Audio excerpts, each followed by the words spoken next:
Today, we're going to talk about an education system where success wasn't about getting an A, but about becoming a better person.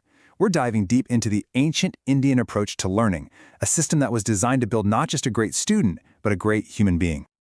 I mean, just think about that for a second. What if the whole point of school wasn't about cramming for exams, but about becoming more disciplined, more skilled, and, more self-aware? That was the big question that ancient Indian education was trying to answer. And when you look at the philosophy, the difference is, well, it's huge. The ancient system was all about holistic growth. It was about building character through learning that connected everything. Now compare that to our modern system, which, let's be honest, often focuses on academic scores and transferring very specific knowledge in very specific subjects. So let's get into that core philosophy. They actually called it education for life. The whole idea was that learning shouldn't just get you ready for a job. It should get you ready for, well, for life itself, for everything. This quote right here really nails it. The classroom wasn't four walls and a chalkboard. It was the world around you. And knowledge wasn't just about memorizing facts and figures. It was about understanding your role in nature, your ethical duties, and really your own inner self. And you can see just how deep this went. I mean, sure, you had the tough academics, studying the Vedas, these ancient foundational texts, plus Sanskrit and math. But layered right on top of that were practical skills, anything from art to medicine. And then there was this huge focus on self-discipline, on ethics, and even on how to be a responsible member of society through politics.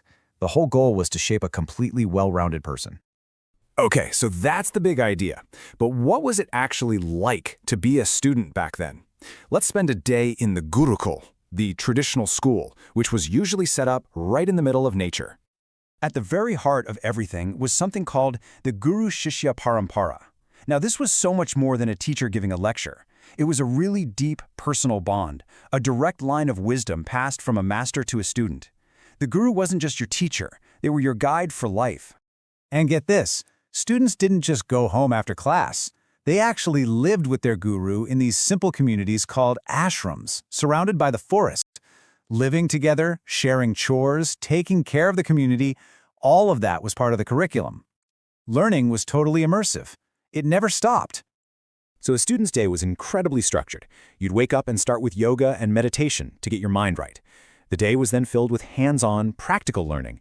Then you do your part for the community through shared chores, which taught you responsibility. And the evenings, they weren't for homework. They were for lively debates and recitations with your guru and classmates, where you really had to prove you knew your stuff. So how did they grade you on all this? Well, they didn't. Not with written tests anyway. Instead, your knowledge was assessed through oral recitation. You had to stand up and recite what you'd learned, which tested not just your memory, but your real understanding. And for practical skills, you were judged by what you could do. You had to demonstrate your abilities through actual, real-life projects. And to really see how powerful this kind of learning could be, let's zoom in on one specific area where its genius just shines: ancient mental math. It's a system called Vedic mathematics, and it's basically a collection of these brilliant mental shortcuts, or sutras, that come from ancient texts. It's designed to make really complex calculations feel simple, almost intuitive. All right, let's try one out. Ready? Quick, what is 45 times 45? No calculators. Someone trained in this ancient system might have the answer in just a couple of seconds. Okay, here's how they do it. It's a sutra that translates to by one more than the one before.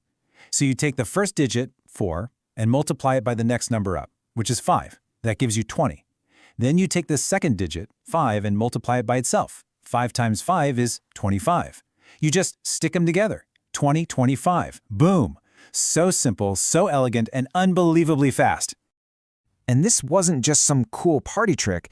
This system created incredible speed and accuracy in the mind.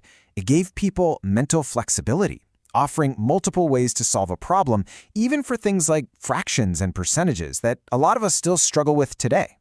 Now, this kind of mathematical genius had a truly massive impact on the world. I mean, think about the numbers we all use every single day, 0 through 9. That entire base 10 decimal system was perfected in India way back around 600 CE. From there, it traveled through the Arab world, eventually making its way to the West. And it's really no exaggeration to say it revolutionized science, trade, everything. Okay, so let's zoom back out, because this isn't just a fascinating history lesson.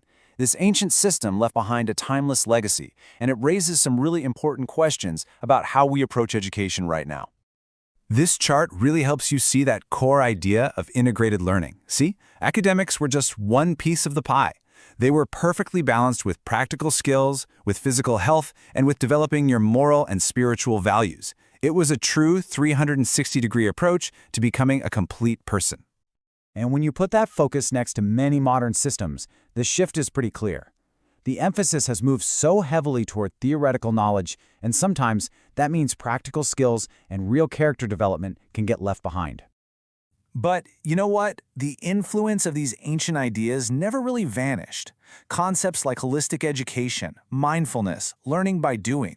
You can see their echoes all over the world today, from Montessori schools all the way to modern corporate leadership training. So, what's the big takeaway for us? Well, this ancient wisdom actually offers some powerful answers to some of our biggest modern problems. It gives us a blueprint for balancing our intellect with our well-being. It reminds us to value practical skills just as much as theory, and it shows us how to intentionally build character and ethics right into the fabric of education. So I'll leave you with this final thought to chew on. In a world where we are just drowning in endless information, could this ancient focus on discipline, on character, and on integrated wisdom, could that be the real key to turning all of that data into actual knowledge and maybe a more meaningful life?